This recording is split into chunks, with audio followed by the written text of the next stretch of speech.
wow, this was a super dark episode, man. This is one of those episodes that I went like, I think the show creators went like, we need to create one episode that feels more like a thriller, a dark thriller.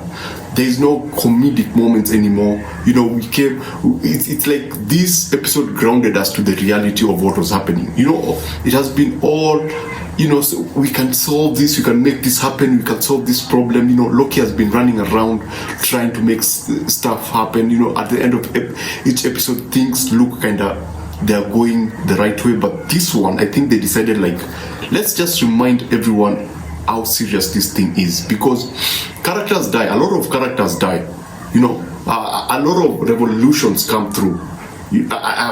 My goodness, this Mobius gets checked on his issue with pies. You know, someone finally talks to him and reminds him that everything is not, it's not all good, that you can actually take a break and go get a pie. And I actually liked this about this show. I think the writing was pretty strong. The writing was more of, you know, things have not been all good. You know, there's a threat, there's a bigger problem, and this problem could easily get out of hand. And it does. Now, apart from all those bleak aspects about the show, I like the fact that Obi finally got to meet the Kang. I think it's called Timely, the one from Chicago.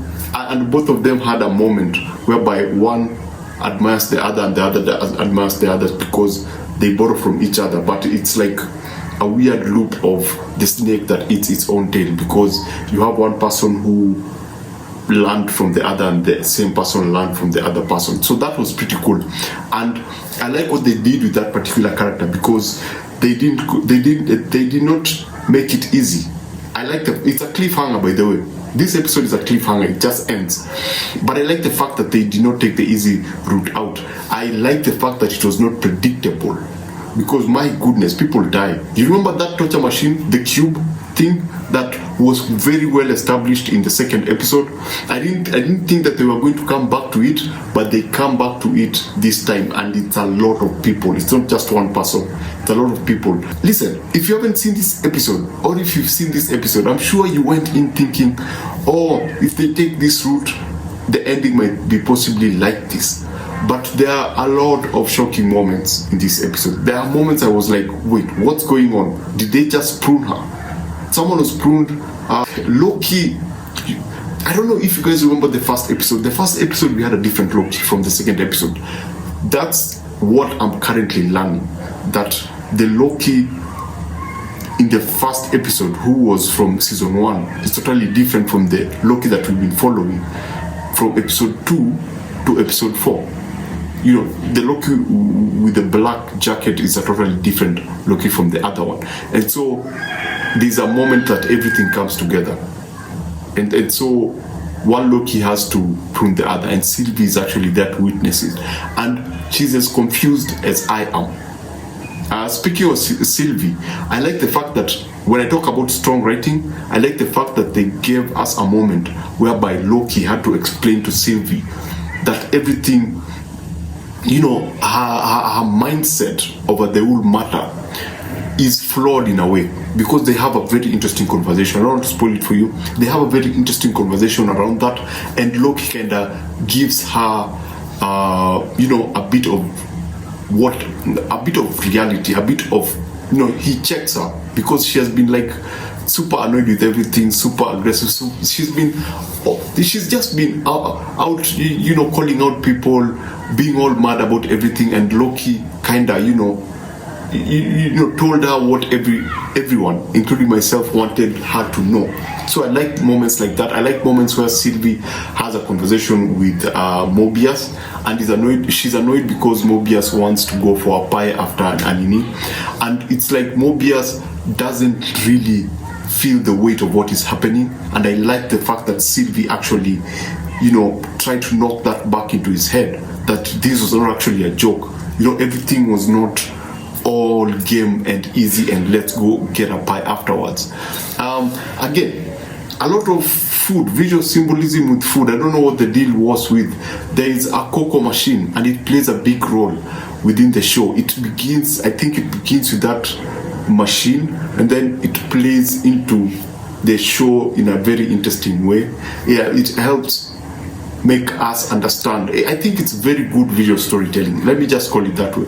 Because Timely is fascinated by the idea that you can actually, there's actually a cocoa machine, a machine that makes cocoa. And so they have an interesting moment with one of the guards whereby he prepares the cocoa and gives it to him, and then they use that to also elevate the story in one way or the other. If you've watched the episode, you understand. And that also leads to how the episode was shot, because even when the cup falls and the spill, and the way that moment is captured, it's very eerie, it's very horror, it feels like a thriller, like a really dark movie. It's shot in a very dark movie, like, you know, it feels like the cinematographer and the directors were going for a horror film. And so, speaking of which, there's a lot of claustrophobic moments. I don't know if you guys noticed that. There are a lot of moments whereby the camera moves in and just crashes a scene. There are moments whereby the top and the bottom feel like they're constraining because they use a lot of wide shots. So everything feels like it's being squeezed in. It feels extremely claustrophobic all through the show. Even when is he called Timely? When he's told to put his head through the machine, it also feels extremely claustrophobic. So this was a very tight episode. It felt like a horror thriller, despite the color and the tone of the show. It just felt bleak in a way, and it ends. Wow, the ending is perfect. I would consider this one of the best cliffhangers that I've seen in a very long time, apart from Endgame. I think Endgame apart from Infinity War. Infinity War had perhaps one of the best cliffhangers, and these two had one of the best cliffhangers that I've seen in a very long time. So basically that's it. And if you think you know what will happen in this episode, trust me, you're very wrong. You're very wrong.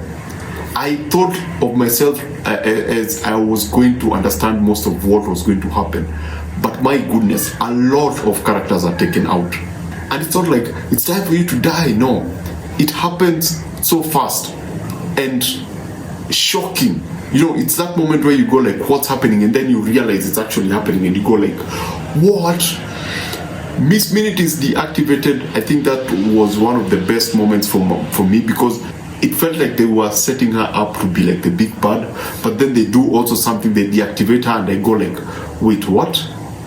You know, now I absolutely have no idea what's going to happen. I absolutely have no idea, because everything has gone to the S word. Everything has gone to shit. So I don't know where this show is going. So basically that's it. That's my review of episode 4. I'll see you on episode 5. I would really like to see what will happen in episode 5. So far, this and episode 1 are my favorite. Actually, this is slightly one of my favorite episodes, because I did not know what was going to happen, and it's very well shot. It's very well captured. I know I talk about these shows and I say that they're well shot, but this for me really stood out in the way they were able to use space and creating that uncomfortable feel of claustrophobia. So basically that's it. Remember to always watch what you enjoy and enjoy what you watch, and I shall see you on the next one. I'll see you on episode 5, and thanks for watching.